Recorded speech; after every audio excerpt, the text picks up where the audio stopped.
The U.S.-Mexico border is a barrier that extends approximately 2,000 miles from San Diego, California, passing through Arizona, New Mexico, and ending at Brownsville, Texas.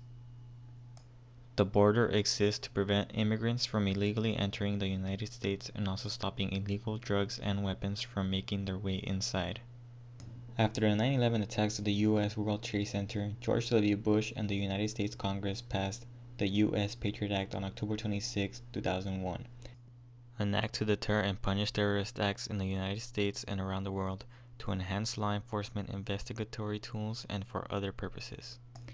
It is obvious that there are people in the U.S. who have very strong opinions and are upset that we are even debating on the issue of whether we should have an international border or not.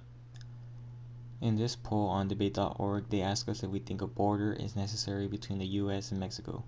Opinions are pretty divided, with a close win to those who oppose it.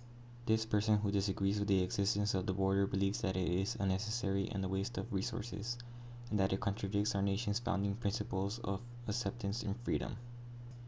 And on the other side of things, this person believes that we do need a border separating us because it's the cheapest way of keeping out illegal immigrants. Cheapest turns out to be not so cheap.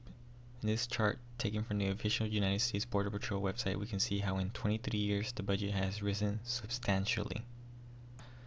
Keep in mind that this is dollars in thousands, so yeah, the budget was $3.5 billion for the last year.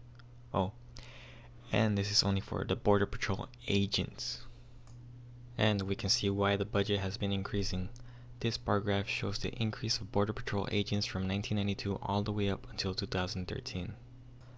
According to the economist, predator drones, tower-mounted cameras, ground sensors, and all other border enforcement technology and personnel cost taxpayers at least $18 billion a year.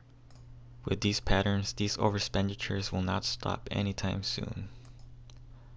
I believe borders are a necessity today to protect the country from attacks or other disasters, such as if the neighboring country goes to war, it doesn't affect the other country as much. Of course, I do think we need to find more efficient ways of protecting our homelands without costing taxpayers so much money. Hopefully one day we can tear down the border just as Germany did with the Berlin Wall, or make it a tourist site just like China did it with the Great Wall. As the saying goes, everything that goes up must come down.